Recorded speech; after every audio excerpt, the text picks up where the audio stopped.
Julie Laernos pour une réunion publique ce vendredi soir à Rezé sur le thème de la fin de vie. Il faut dire que l'élu est membre de la commission spéciale sur ce sujet à l'Assemblée nationale. Les députés, comme elle d'ailleurs, doivent débattre sur le texte fin mai. Alors en 2002, la Belgique s'est dotée d'une loi dépénalisant l'euthanasie dans certaines situations. On en a compté près de 3000 en 2022. Dans quel cas est-ce autorisé en Belgique ? Donc il faudrait répondre à trois questions fondamentales. Il faut une demande du patient, de sa part, datée, écrite et signée.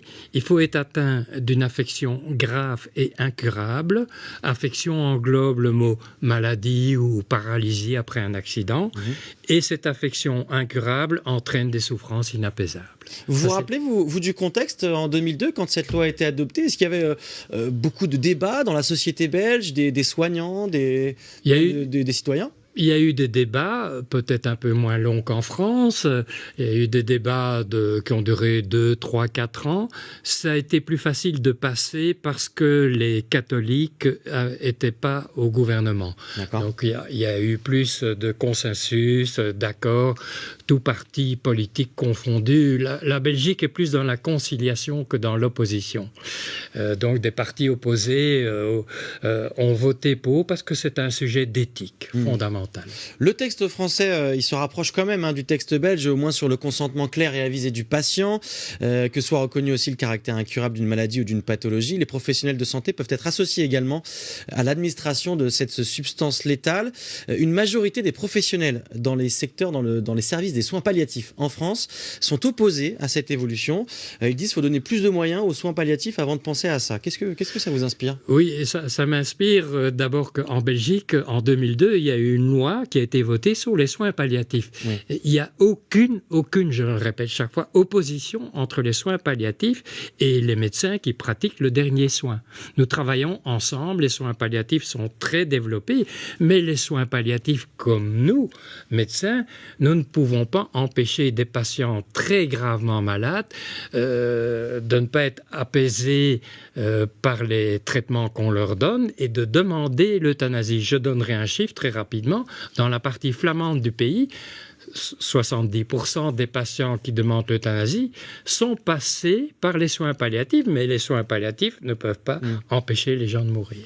On ne comprend pas cette opposition. Vous parlez d'un dernier soin en Belgique. Ici, on parle, alors il y a plusieurs termes. Suicide assisté, aide à mourir en France. Est-ce que c'est un soulagement pour vous que ce texte arrive justement en France, vous qui recevez des appels, je crois, de patients français, justement, pour profiter de cette loi belge? Je me réjouis, évidemment, qu'il y ait des débats en France sur ce projet de fin de vie, mais il y a des faiblesses, des lacunes, donc je pense que le nombre de demandes ne vont pas diminuer parce que le projet de M. Macron exclut toute une série de pathologies, exclut d'abord les pathologies comme la maladie de Charcot, les maladies neurodégénératives, et exclut les patients qui ne vont pas mourir à court ou à moyen terme. Donc, personne ne peut prédire quand quelqu'un va mourir. Et comme le patient que j'ai vu en début de semaine, paralysé jusqu'au cou, eh bien, il est d'office exclu de la loi de M. Macron, puisqu'il peut encore vivre des années comme ça, mais il n'en peut plus. Et j'ai pas eu le courage de lui dire, monsieur, vous n'entrez pas dans les conditions de la loi. Je ne tue pas les patients, comme je dis toujours, j'abrège leur souffrance s'ils entrent dans les conditions de la loi belge.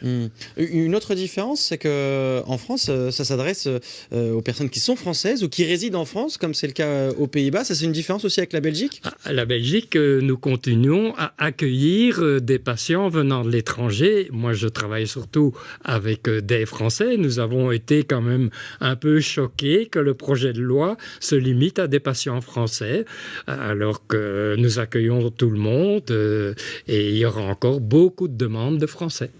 Pourquoi vous intervenez aussi en France ? Pourquoi c'est intéressant pour vous de venir justement partager votre expérience en France ? On vous a vu dans d'autres médias. Parler aussi de l'accompagnement que vous faites. Vous dites que c'est une charge émotionnelle forte pour le praticien que vous êtes. C'est une charge émotionnelle très forte, mais de très belles rencontres. L'impact, c'est quand même le geste le plus lourd que j'ai pratiqué depuis que je suis médecin.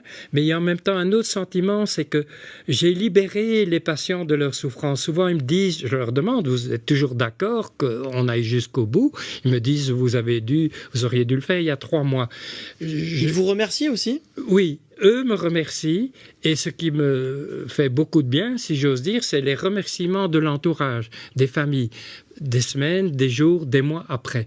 Et je me dis que je n'ai pas tout à fait tort de le faire. Malgré tout, c'est bien de prévoir une clause de conscience pour les soignants, de leur permettre de ne pas pratiquer ces gestes-là. Vous avez tout à fait raison, c'est une loi qui n'oblige personne. Évidemment, c'est la liberté du choix. Et c'est pour ça que nous, Belges, on ne comprend pas la France, qui est un pays de la liberté.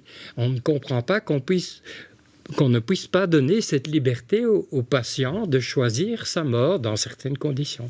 Merci beaucoup, Yves Delocq, d'avoir été avec nous. Je rappelle, médecin généraliste à Bruxelles. Avec grand